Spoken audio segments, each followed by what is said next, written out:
je suis Gauthier Renou, je suis coprésident du groupe Renou, puis je suis aussi président du syndicat du luminaire.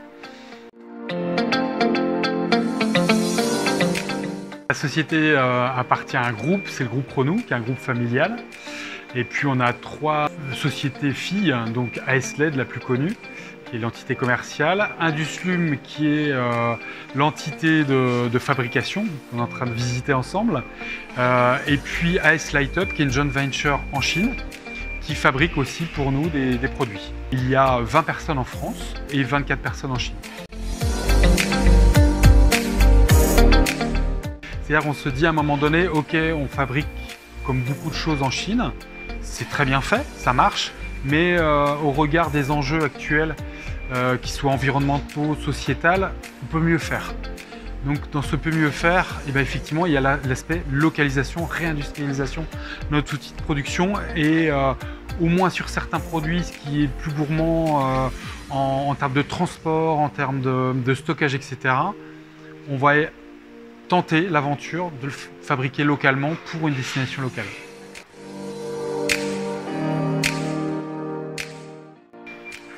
Alors, au moment où j'ai fait appel à WeNetwork, c'est déjà, on avait une envie de basculer une partie de notre production en France. Il y avait la partie bien sûr électronique, donc la dépose de composants, le design électronique. On était au début de notre levée de fonds, on avait besoin de cet apport technique et cet apport de conseil.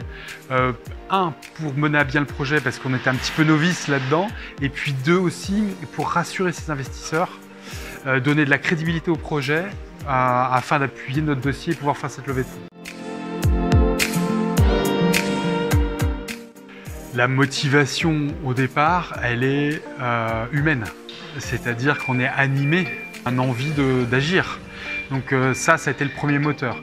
Le deuxième moteur, il a été aussi un peu géopolitique et de sécuriser en fait le marché qu'on avait ouvert et les clients avec qui on a développé du business. Et une partie de notre réponse, en tout cas celle qu'on a trouvée, c'était effectivement de sécuriser notre production par une localisation. Après, il y a l'aspect marketing aussi. Et cet accélérateur-là a fait des prises de conscience, que ce soit en professionnel ou en particulier, sur l'origine des produits, sur le sens qu'on donne aux produits et surtout sur la qualité environnementale des produits qu'on va consommer.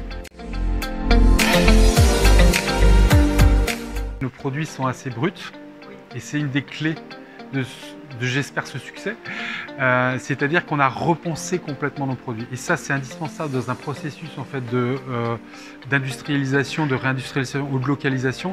On essentialise. C'est quoi le produit? C'est éclairé. Donc, on va se centraliser sur la qualité d'éclairage.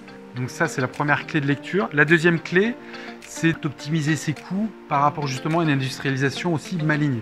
C'est-à-dire qu'on va investir dans des machines performantes, dans de la formation, dans de l'humain, pour pouvoir gagner des clés de performance. Et effectivement, ce gap qui a passé entre la main-d'œuvre asiatique qui est meilleur marché et cette main-d'œuvre ici en Europe ou en France qui est plus chère, ça va être sur la productivité qu'on va le gagner et sur notre façon d'organiser notre travail, d'organiser notre produit pour arriver à un prix.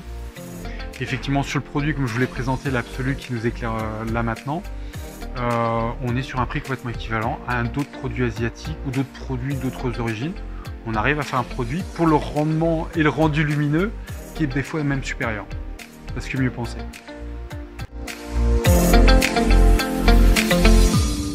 C'est parti sur, j'allais dire une confrontation, mais c'est pas vraiment une confrontation, c'est un échange. Ok, je comprends ton idée, explique-moi, tu veux faire ça, et ben voilà les problèmes que tu vas avoir. Est-ce que tu es prêt à assumer ces problèmes? C'est pas je te dis de faire ça, c'est est-ce que tu es prêt à assumer ces problèmes-là? Mais c'était éclairant. Et à un moment donné, on a besoin, en tant que chef d'entreprise, parce qu'on est dans notre projet, de poser, de prendre de la distance. Ça a été le premier travail. Et après, le deuxième travail qui a été fait ensemble, je crois, c'était de la culture industrielle, de la culture électronique, monter en compétences. Et puis après, il y a eu la phase cahier des charges, choix, devis, et puis c'est sur la table, c'est à moi d'appuyer sur le bouton. Alors on a eu des allers-retours, mais qu'est-ce que t'en penses, je pense ça, là. Et puis après, c'était plutôt bien fait. Moi j'étais vraiment content du travail parce que c'était pas non mais prends ça. Non, si tu prends ça, il y a ça, ça, ça. Par contre, si tu décides d'être plutôt avec tel partenaire, ça c'est les avantages, ça c'est les inconvénients. Toujours essayer d'avoir cette distance et cet éclairage. Et je crois que l'apport sur l'ensemble de cette aventure qu'on a traversée avec WeNetwork, ça a été vraiment sur ça que ça a été riche. Sur le fait de la montée en compétences et l'échange et la prise de distance. Il faut acheter des machines, embaucher des hommes, on restreint tous les budgets. Et très vite, on a contacté du coup la région pour savoir comment on pouvait financer et on est rentré. Et effectivement, dans un process AMI, on a vite parlé de WeNetwork. Ils nous ont dit très vite ah ben, ça nous rassure de savoir qu'il y a WeNetwork dans la boucle. C'est rassurant par rapport à la construction du projet. C'est un double effet qui se coule, c'est-à-dire qu'on allait chercher du financement et en allant chercher du financement, et ben, le dispositif AMI est allé beaucoup plus loin que ce qu'on a demandé au début. C'est-à-dire qu'au début, on demandait un financement uniquement, si je ne dis pas de bêtises, uniquement sur WeNetwork et votre prestation. Mais en fait, ça a enchaîné sur, on vous accompagnait sur la totalité du projet. Et là, ça a été super parce qu'on a eu effectivement un financement sur WeNetwork, la prestation de service, mais aussi sur la formation des équipes et aussi sur l'investissement. Puisqu'on a eu un prêt de la région sur l'investissement qui a accompagné le 1,6 million qu'on a levé pour cette industrialisation. La première chose qui n'est pas évidente pour un chef d'entreprise, c'est la patience et le temps. Parce qu'il y a le facteur machine, mais il y a le facteur humain. Et il faut que les hommes s'approprient ce projet et il faut le prévoir dans son prévisionnel. La deuxième chose, c'est l'échange. Et justement, l'apport de WeNetwork, c'est vraiment la mise en réseau, la mise en relation. En tous les cas, on en a une qui arrive vite, c'est dans 2 ans, on déménage. Parce qu'on va construire, donc on va fabriquer notre usine idéale. Mais en attendant, on va pouvoir justement optimiser au maximum. Donc là, c'est l'étape 2 qui va arriver vite, hein. 2 ans, c'est demain.